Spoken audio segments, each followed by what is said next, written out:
ಕಟ್ಟಡಕಲ್ಲಿನ ಉತ್ಪನ್ನಗಳ ಈ ಒಂದು ತಯಾರಿ ಮಾಡುವಂಥ ಗಣಿ, ಕ್ವಾರಿ ಮತ್ತು ಪ್ರೆಷರ್ ಓನರ್ಸ್ಗಳ ಅಸೋಸಿಯೇಷನ್ ನಮ್ಮದಾಗಿದೆ. ವಿಚಾರ ಇಷ್ಟೇ, ನಾವು ಕಳೆದ 40 ವರ್ಷಗಳಿಂದಲೂ ನಮ್ಮ ಈ ಉದ್ಯಮವನ್ನು ಮಾಡಿಕೊಂಡು ಬರ್ತಾಯಿದ್ದೇವೆ. ಆದರೆ ವರ್ಷ ಆಡಿಟ್ ಮಾಡಿ ಕ್ಲಿಯರ್ ಸರ್ಕಾರಕ್ಕೆ ಬರುವಂಥ ರಾಜ್ಯದಂಡ ಬಗ್ಗೆ ಯಾರು ಹೆಚ್ಚಿಗೆ ತೆಗೆದಿದ್ದು ಅದಕ್ಕೆ ದಂಡ ಹಾಕಿ ಕ್ಲಿಯರೆನ್ಸ್ ಮಾಡಿಕೊಂಡು ಬರ್ತಾಯಿತ್ತು ಸರ್ಕಾರ.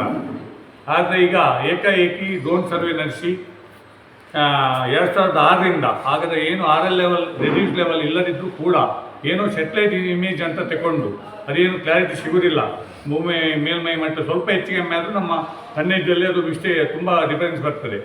ಇಂಥ ಅವೈಜ್ಞಾನಿಕವಾಗಿ ಡ್ರೋನ್ ಸರ್ವೆ ಮಾಡಿ ಈಗ ನಮಗೆ ದಂಡ ಹಾಕುವಂಥದ್ದು ಮಾಡ್ತಾ ಇದ್ದಾರೆ. ಈಗ ವರ್ಷ ಆಡಿಟ್ ಮಾಡಿದ್ದು ಕ್ಲಿಯರ್ ಮಾಡಿದಂತೆ ಈಗೇನು ಮಾಡ್ತಾಯಿದ್ದು ಒಂದನೇ ಪ್ರಶ್ನೆ ನಮ್ಮದು.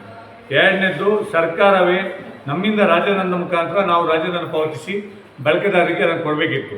ಆದರೆ ಸರ್ಕಾರವೇ ವರ್ಷ ಸರ್ಕ್ಯುಲರ್ ಕಳಿಸಿ ಅಲ್ಲಿ ಏನು ಸರ್ಕಾರಿ ಗುತ್ತಿಗೆದಾರರಲ್ಲಿ ಕಾಮಗಾರಿ ಮಾಡ್ತಾರೆ ಅದು 80% ಮೆಟೀರಿಯಲ್ ಅದಕ್ಕೇ ಹೋಗುದು ಸರ್ಕಾರಿ ಕಾಮಗಾರಿಗಳಿಗೆ. ಇಂಥ ರಾಯಲ್ಟಿಯನ್ನು ಅಲ್ಲೇ ಕಟ್ಟಲಿಕ್ಕೆ ಪ್ರೊವಿಷನ್ ಮಾಡಿದ್ದಾರೆ. ಆದರೆ ಈಗ ಮತ್ತೆ ಅಲ್ಲಿ ದುಡ್ಡು ಬಂದಿರುವಾಗ, ಸರ್ಕಾರಕ್ಕೆ ಬರುವಂಥ ರಾಜ್ಯದ ಅಲ್ಲಿಂದ ಬಂದಿರುವಾಗ, ಇವು ವ್ಯವಸ್ಥೆ ಮಾಡಿರುವಾಗ ಈಗ ಮತ್ತೆ ಸರ್ವೆ ಮಾಡಿ ನಾವು ಮತ್ತೆ ದುಡ್ಡು ಕಟ್ಟಬೇಕು ಅಂತ ನಮಗೆ ದಂಡ ಆಗ್ತಾ ಇರೋದು ಇದು ಅನ್ಯಾಯವಾಗಿರುವಂಥ ವಿಚಾರ. ಆದ್ದರಿಂದ ಸರ್ಕಾರ ಈ ಬಗ್ಗೆ ಪರಿಶೀಲನೆ ಮಾಡಬೇಕು. ಮಾನ್ಯ ಮುಖ್ಯಮಂತ್ರಿಯವರು ನಮ್ಮ ಉದ್ಯಮದ ಬಗ್ಗೆ ತಿಳುವಳಿಕೆ ಇದ್ದವರು ಅಂತೇಳಿ ನಾವು ಭಾವಿಸಿದ್ದೇವೆ. ಅವರು ನಮ್ಮನ್ನು ಕರೆದು ಒಂದು ಮೀಟಿಂಗ್ ಮಾಡುವುದಕ್ಕೆ ಇಲಾಖೆಗೆ ಸೂಚಿಸಬೇಕು.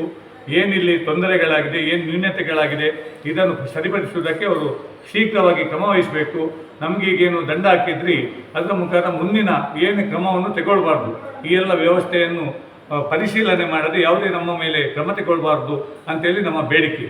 ಆದರೆ ನಾವು ಈ ಬಗ್ಗೆ ಹೈಕೋರ್ಟ್ಗೆ PIL ಕೂಡ ಹಾಕಿದ್ವಿ, ರಾಯಲ್ಟಿ ಪೇಮೆಂಟ್ ಸಿಸ್ಟಮ್ ಸರಿ ಇಲ್ಲ ಮಾಡಿ ಅಂತ. ನಮ್ಮ ಉದ್ದೇಶ ಸರ್ಕಾರಕ್ಕೂ ತೆರಿಗೆ ಸೋರಿಕೆ ಆಗಬಾರ್ದು, ನಮ್ಮ ಇಂಡಸ್ಟ್ರಿಯು ಕಾನೂನುಬದ್ಧವಾಗಿ ನಡಿಬೇಕು ಅಂತ. ಈ ನಮ್ಮ ಒಂದು ಬೇಡಿಕೆಯನ್ನು ಸರ್ಕಾರ ಈಡೇರಿಸಬೇಕು.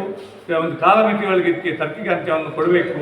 ಸರ್ಕಾರದ ಒಂದು ರಾಜಧಾನಿ ಪಾವತಿ ವ್ಯವಸ್ಥೆಯನ್ನು ಸಿಸ್ಟಮೆಟಿಕ್ ಆಗಿ ಮಾಡಿ ಇನ್ನು ಮುಂದಕ್ಕೆ ಅದು ಡ್ರೋನ್ ಸರ್ವೆ ಏನು ಬೇಕಾದರೂ ಮಾಡಲಿ, ನಮಗೆ ಅದಕ್ಕೆ ಅಭ್ಯಂತರ ಇಲ್ಲ. ಲೇಟೆಸ್ಟ್ ಟೆಕ್ನಾಲಜಿ ಸರ್ಕಾರಿ ಸೋರಿಕೆ ಆದಾಗ ತಗೊಳ್ಬೇಕು. ಆದರೆ ಇದನ್ನು ಒಂದು ವ್ಯವಸ್ಥಿತವಾಗಿ ಮಾಡಬೇಕು. ರಾಜಧಾನಿ ಪಾವತಿ ವ್ಯವಸ್ಥೆ ಸೋರಿಕೆ ಆದರೆ ಮತ್ತೆ ದಂಡ ಹಾಕೋದು. ಇದು ರಾಜಧಾನಿ ಪಾವತಿ ವ್ಯವಸ್ಥೆನೇ ಸರಿ ಮಾಡಲಿಲ್ಲ, ಅದಕ್ಕೆ ನಾವು PIL ಹೋಗಿದ್ದೀವಿ ಹೈಕೋರ್ಟಲ್ಲಿ. ಈ ಬಗ್ಗೆ ಕ್ರಮ ವಹಿಸಬೇಕು ಅಂತೇಳಿ ನಾವು ಪ್ರದೇಶ ಮಟ್ಟಿಯಿಂದ ಕೊಡ್ತೇವೆ. ಸಚಿವರಿಗೆ ಮನವಿ ಕೊಟ್ಟಿದ್ವಿ, ಅವರು ಮೊನ್ನೆ ಈಗ ಸಚಿವ ಸ್ಥಾನ ಹೋಯ್ತವರು, ಆದ್ದರಿಂದ ಮಾಡುವ ಅಂತ ಹೇಳಿದರು, ಮೊನ್ನೆ ಆಶ್ವಾಸನೆ ಕೊಟ್ಟಿದ್ದರು. ಬಟ್ ಈಗ ಗಣಿ ಮತ್ತು ಭೂವಿಜ್ಞಾನ ಇಲಾಖೆ ಮೊನ್ನೆ ಮುಖ್ಯಮಂತ್ರಿಯವರ ಕೈಯಲ್ಲಿ ಉಂಟು, ಈಗ ವಿಸ್ತರಣೆ ಆಗೋ ತನಕ ಮತ್ತೆ ಬೇರೆ ಕೊಡ್ತಾರೆ ಅಂತ ಗೊತ್ತಿಲ್ಲ. ಆದ್ದರಿಂದ ಸರ್ಕಾರ ಇದಕ್ಕೆ ಕ್ರಮ ತಗೊಳ್ಬೇಕು ಅಂತೇಳಿ ನಾವು ವಿಜ್ಞಾಪನೆ ಮಾಡ್ತೇವೆ.